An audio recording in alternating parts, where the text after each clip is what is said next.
यार मन बड़ा दुखी हो जाला जब देखा तानी हमारे देश में आजो जात पात धर्म के नाम पर लोग एक दूसरे से दूर हो रहल बा। सोशल मीडिया, गली मोहल्ला तक बस बंटवारा ही बंटवारा दिखता।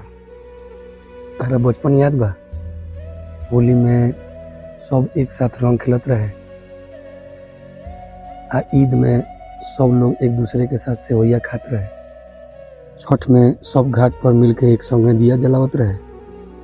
तब केहू जात पात ना पूछले रहे हो, बस एक दूसरे के लोग दिल देखत रहे।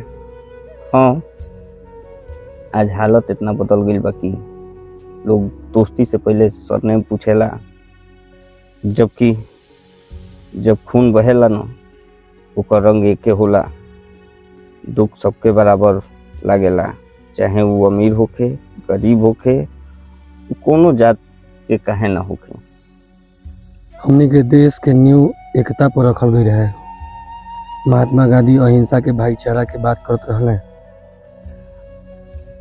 आ डॉक्टर भीमराव अंबेडकर सबके बराबरी खातिर संविधान लिखले रहल।